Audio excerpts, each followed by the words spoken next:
Hello नमस्कार everyone, मैं आपकी होस्ट आलिया एक बार फिर से आप सबका स्वागत करती हूँ हमारे आपके official YouTube channel Yamuna expressway गुरुदेव रियल एस्टेट में।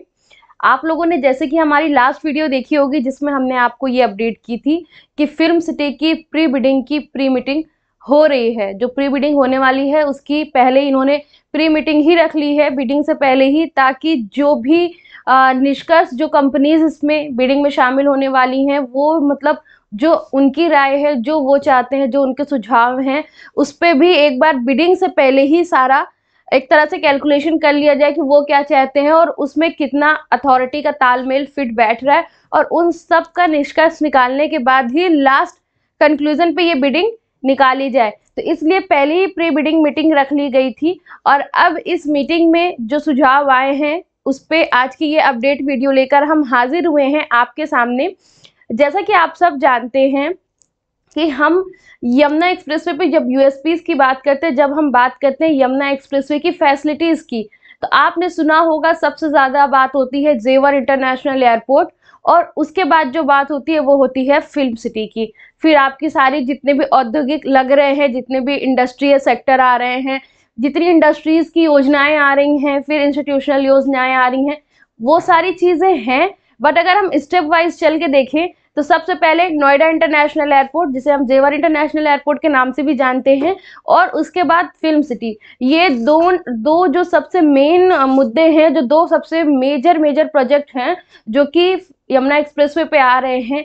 अगर आप जेवर इंटरनेशनल एयरपोर्ट की बात करें तो ये सेंट्रल गवर्नमेंट यानी कि मोदी जी का ड्रीम प्रोजेक्ट है। वो इस पे मतलब कहीं पे भी कोई रुकावट आने नहीं देना और हर एक चीज़ के पहले ही एक्शन में मोड में रहना कि जो भी आज, तभी आपने आज देखा कि लगभग जेवर एयरपोर्ट अपनी ग्रोथ की तरफ कितना तेज आगे बढ़ रहा है। नेक्स्ट ईयर में स्टार्ट होते ही हमें बहुत कुछ धरातल पे दिखना शुरू हो जाएगा जेवर एयरपोर्ट का।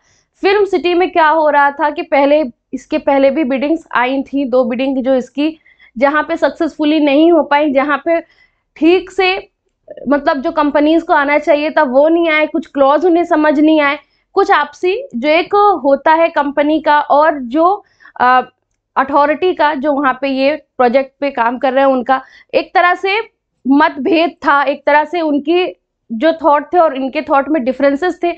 इसीलिए ये प्री बिडिंग मीटिंग भी रखी गई थी ताकि जो भी प्रॉब्लम है या जो वो चाहते हैं वो भी हमें पहले ही पता चल जाए, हम उस पर भी प्रॉपर निष्कर्ष निकाल लें ताकि बिडिंग के टाइम पे ये सारी चीज़ों को फेस करना ना पड़े। तो बेसिकली कहने का मतलब ये कि अथॉरिटी जैसे एयरपोर्ट के लिए बहुत एक्टिव मोड में आके तुरंत एक्शन लेना, तुरंत ही सारी चीज़ों को कराना, और गवर्नमेंट का तो पूरा सपोर्ट है ही अथॉरिटी को, उसी तरह से अभी फिल्म सिटी पे भी काम कर रहे हैं।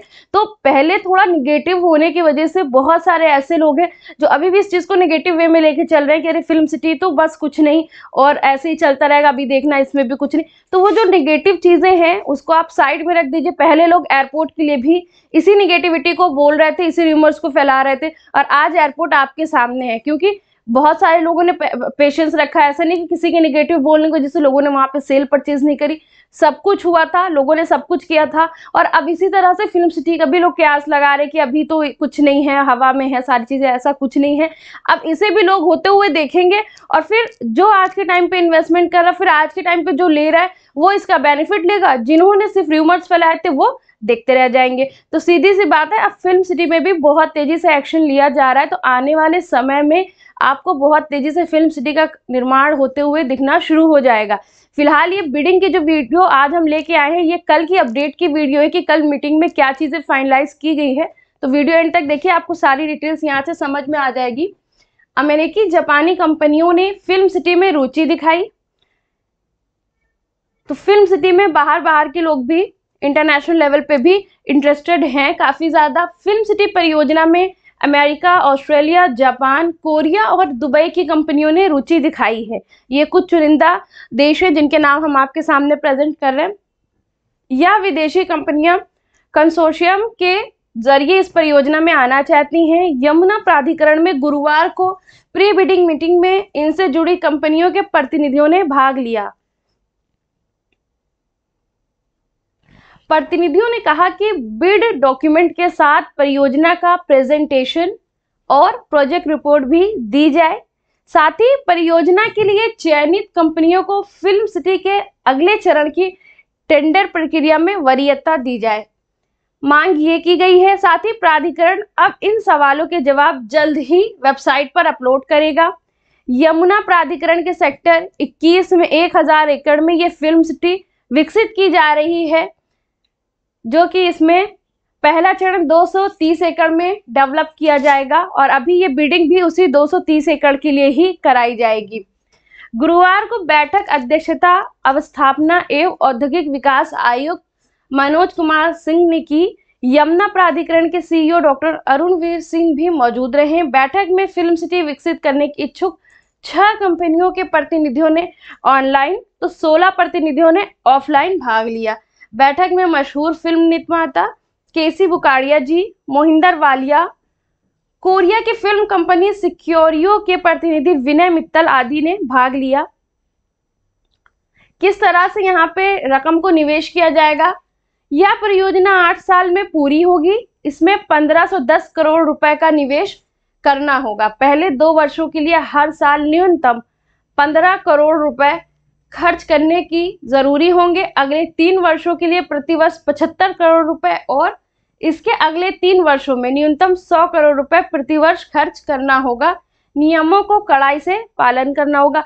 तो ये कैलकुलेशन था कि किस हिसाब से ये जो 1510 करोड़ रुपए हैं किस साल में और कब कब कितने अमाउंट में जाएंगे, तो ये कितना निवेश होगा, ये वो कैलकुलेशन है। साथ ही बहुत स्ट्रिक्ट मोड में अथॉरिटी इस पे भी काम करवाएगी। जिस तरह से एयरपोर्ट के लिए चीजें स्ट्रिक्ट मोड में कराया और आज एयरपोर्ट हमारे सामने बनता हुआ दिख रहा है, आगे चलता हुआ ग्रोथ करते हुए, इसी तरह से फिल्म सिटी में भी। तो ये बिल्कुल आप अपने जहन में रखिए कि फिल्म सिटी भी आपको बनते हुए दिखेगी। स्टार्टिंग में थोड़ी सी चीजें आती हैं, थोड़े इश्यूज होते हैं, वो हम आप उतनी बारीकी से नहीं समझ पाएंगे, वो जो उस पर काम कर रहे हैं वो ही समझ पाएंगे। तो कहने का मतलब ये स्टार्टिंग में इश्यूज आते हैं, बट आपके साथ वो भी शेयर किया जा रहा है, जो भी जिस तरह की चीजें हैं वो सारी बताई जा रही हैं। तो आप बिल्कुल जो अपना माइंड सेट करके चल रहे हैं बिल्कुल क्रिस्टल क्लियर रखिए। आपने अगर इन्वेस्टमेंट करनी है तो यमुना एक्सप्रेसवे से अच्छा ऑप्शन दूसरा कहीं और नहीं मिलेगा। इन्वेस्टमेंट करने के लिए अगर आपको कहीं पे कोई प्रॉब्लम आती है, कोई क्वेरीज है, कुछ समझ नहीं आ रहा कि क्या अमाउंट है, में हमने जो हमारा बजट है वो कितना है और हमें कहाँ पे क्या मिल सकता है, इस तरह से अगर कोई भी डाउट और क्वेरी होती है तो आप हमसे भी कांटेक्ट कर सकते हैं। जो आपके लिए बेस्ट होगा हम वो आपको सजेस्ट करेंगे। हमसे कांटेक्ट करने के लिए आपके पास ये कुछ नंबर्स हैं। 9873442971 ये number mister Narendra Yadav sir का है। 9667519002 ये number mister Kapil Yadav sir का है। 9958548641 ये मेरा नंबर है। आप इन तीनों नंबर पे कभी भी कॉल कर सकते हैं। आपको किसी भी प्रकार की कोई भी क्वेरी होती है, कुछ भी डाउट होता है प्रॉपर्टी से रिलेटेड, सेल परचेज से रिलेटेड, तो आप हमसे कॉन्टैक्ट कर सकते हैं। साथ ही हमारा office address AC14P Ansal golf link 1 adjoining Yamuna expressway authority greater Noida. तो आप हमारे ऑफिस आइए, आपका मोस्ट वेलकम है। यहाँ आके आपको और ज़्यादा चीज़ें क्लियर होंगी। लोकेशन पे जाओगे तो आपको और आइडिया लगेगा एग्जैक्टली क्या हो रहा है। जो मैं आपको बता रही हूँ वो आप वहाँ पे जाके देख सकते हैं। साथ ही हमारा official YouTube channel Yamuna expressway गुरुदेव रियल एस्टेट को अगर अभी तक आपने सब्सक्राइब नहीं किया है तो सब्सक्राइब कर लें, नोटिफिकेशन बेल ऑन कर लें, क्योंकि इस तरह की और भी अपडेट्स और भी वीडियो आती रहेंगी ताकि उसका नोटिफिकेशन आप तक जल्दी पहुंचे। तो आप नोटिफिकेशन बेल को ऑन कर लें। फिलहाल के लिए इस वीडियो में इतना ही, मिलेंगे नई वीडियो में नए टॉपिक के साथ। Thank you so much.